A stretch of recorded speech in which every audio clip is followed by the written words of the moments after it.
Hey, what's going on YouTube? Alabama Reloader here. So today's video is going to be relatively short compared to a lot of my other videos. Typically I ramble for a really long time, and you know, it's really funny when you go and look at the comments on some of my videos where people are like, hey, just jump like 10 minutes in and I'll summarize it for you. And that's where you need to go to get the information. That cracks me up. But this is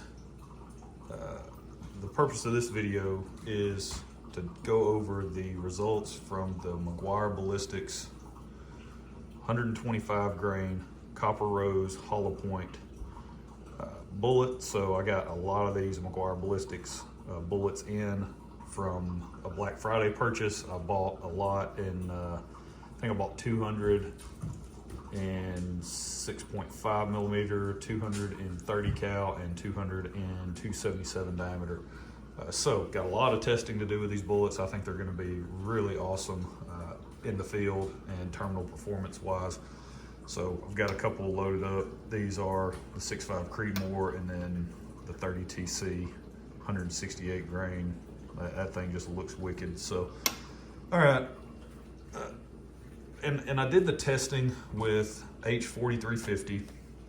Spoiler alert, we'll just go straight to the results. Loaded with H4350 and shooting out of my Kimber 84M Hunter. Now these are the group sizes here. And of course, when you look at those, you're like, holy smokes. They are 5-shot groups. Now with the Garmin, that's what, again, I can't reiterate that or emphasize this enough. That Garmin Chronograph is making a massive difference in the amount of data that I'm able to gather moving forward. Because, you know, prior to me getting that, my range sessions were very much one-dimensional in terms of I'm either there to capture velocity or I'm there to check accuracy. But I wasn't able to do both, right? Now, I've owned a Caldwell chronograph before. You know, I know people comment about those as well, that's a good alternative, more affordable. You know, you can do exactly what I'm doing now. It's just you don't have to spend the money to get the Garmin like you do, you know, and you can be much cheaper and you can do it with a Caldwell. Got it, been there, done that, guys. Like, I promise you, it's not the same, okay? I don't care what you say, you can't convince me otherwise because I've owned both. And it is just way different being able to simply set up the Garmin right next, you know, right there on the shooting bench and just start firing. Okay, there's no necessary necessarily worry about alignment in terms of shooting through the chronograph. Now obviously you have to worry about alignment so the Garmin actually picks it up, but not like, hang on, let me set up my Caldwell, okay, now let me get back, make sure I'm shooting through it. Yep, are the environmental conditions going to impact it today? Am I going to get weird readings on the chronograph? None of that stuff. So you can't convince me otherwise. All right, it's one of those, just like I referenced earlier in the video. I think the first video I did about it, I equate that to a reloader who picks up their first brass prep station and powder dispenser.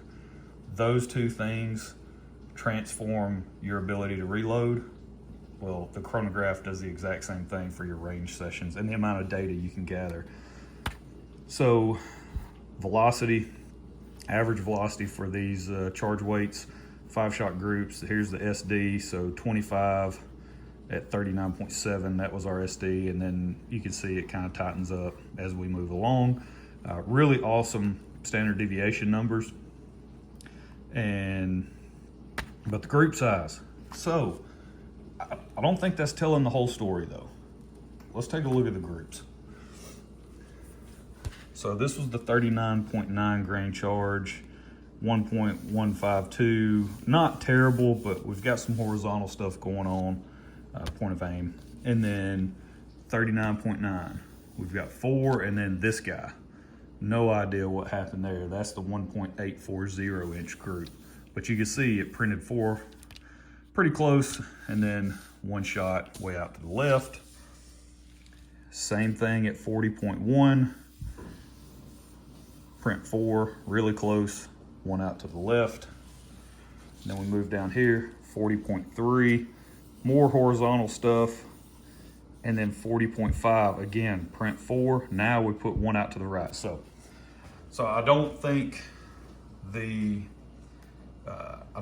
accuracy results were as bad as what they would, you know, if you're just looking at these numbers, you're like, oh my God, that's terrible. I don't necessarily think that's the case. I don't exactly know what's going on with this shot off to the left or to the right. It seems like it's wanting to group. Now, it could have something to do with the fact that it's a super thin barrel, and I wasn't necessarily taking my time, because if you watch the 30TC video that I just posted, I talk about the fact that it was like 40 or 45 degrees with a consistent 5 to 8 mile an hour wind blowing directly into my face. And that'll kind of wear on you after a while when you're sitting out there at the range just trying to shoot, and trying to shoot small groups and shoot a lot, right? I mean, I ended up, I think I shot 50 rounds total between the 30TC and the 6.5 Creedmoor, and then I shot a handful more with the 270 Winchester and the 243 Winchester. So all in all, I shot quite a bit of rounds out there at the range, and trying to just hold tight. And yeah, it was wearing on me there, especially toward the end. It was just tough. It was really tough. So yeah, I don't know, maybe that's got something to do with it, who knows. But now, and one thing I will mention, all of this brass, this was brand new Lapua, so unfired stuff. So now, once I finish this, actually these last 5 here, these are the last 5 of the brand new unfired stuff. So I've got 95 pieces that are fire formed. And what I did with this, I actually loaded up, I went one, let's see here. Yeah, so that was the velocity testing that we did at 40.5 grains. Back when we checked it, it was showing 2658. That was the, I mean, it's only one velocity data point, but that's what we got last time. You see here, we were slightly above that with our average. But I am gonna go up to 40.8. I'm gonna load up. That's what I did with these, because I had these 5 left. I just went ahead and went up to 40.8. So I'll go back and I'll shoot those and see how those group and see what the velocity looks like. And then that way I can have 100 pieces of fire form brass, and we can come back and start the reloading journey and mess around with this bullet a whole lot more. So that's really the plan. That's the whole purpose. I'm kind of shifting gears on bullet testing to almost exclusively these McGuire Ballistics. I do have a lot of Barnes bullets coming in 7mm stuff. I've got a lot of really cool stuff planned for that, that I think you guys will enjoy. I know at least my buddy up in Kentucky, he's gonna enjoy it. So that'll be really neat to check out, work on some hunting loads in 7mm stuff with those bullets. And then another really cool thing is my brother hit me up and was like, hey, just picked up a Ruger American Predator chambered in 6 Creedmoor. And I love that cartridge in that particular rifle, because if you guys will go back and you'll sort my videos, I don't know if you can sort them, but if you go back to the very beginning of my channel, that is one of the first rifle and cartridge combinations that I actually started reloading for. And so that gun and that cartridge will always kind of have a special place in my reloading heart.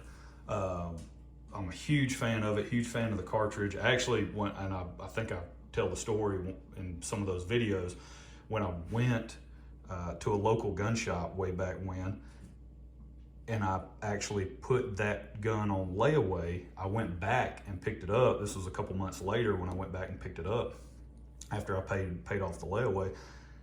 That was when I realized it was chambered in 6 Creedmoor. I thought, because that was when 6.5 was popular and gaining popularity back when this occurred. This was back in, well, I don't even know at this point, maybe 2016, 2017, something like that. That like they had just, whenever this was, they had just released the 6 Creedmoor. And it was one of those things, I hadn't even actually heard of it. but this gun store, they're a Ruger distributor, a main distributor for Ruger. And so they have a ton of Ruger firearms at this particular store. And I went there and I saw it and I was like, man, I want to put that on layaway. So I did. And then I went back and I picked it up and I'm like, 6 Creedmoor. I was like, what even is this? I was like, I was wanting a 6.5.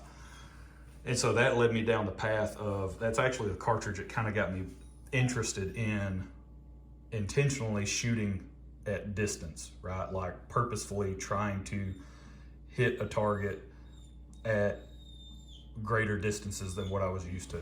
So it is just a really cool round. I'm a huge fan of it. I think it's an amazing round for white-tailed deer.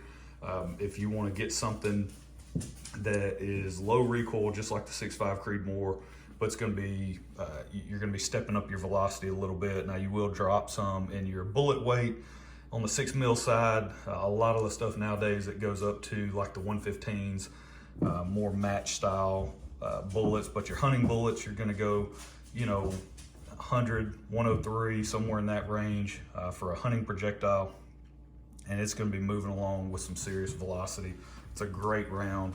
I actually dug through my stash of stuff that I've got tucked away in my closet and I found 50 rounds of 6 Creedmoor that I had loaded up way back when. This was stuff to hunt with the Ruger American Predator, but I just never got around to actually killing anything with it. And so 50 rounds loaded up. I'm fairly certain these are the Spear 100 grain. I think those are the Spear 100 grain bullets, and then these are the 103 ELDXs. So really pumped to get that rifle for my brother and just, you know, test it out with these hand loads, see how it shoots, and just go from there. So really good stuff. Again, shorter video than normal, but there you go, all you guys who think I ramble too much, which I actually just got done rambling, but it's all good. So more testing to follow. I'm gonna switch up. Once I get this brass prepped, I'm gonna switch over to Superformance, since we gain more velocity by switching to that powder and staying within some safe pressure limits there on our load data. So I'm gonna switch to that, gain a little velocity, see how it does accuracy wise. So that's it, that's where we're gonna leave it. Don't forget, you guys need anything reloading wise, firearms related, whatever it is, go check out Mr. Big Guns in Huntsville, Alabama. It's my #1 recommendation for a place to shop. And if they don't have it in store, give them a call or just hit them up while you're there and say, hey, I would really like to get XYZ. And they'll say, no problem, we'll get it for you. So that's it, that's where I'm gonna leave it. Time to drink a cup of coffee. Y'all have a good one. We'll catch you next time.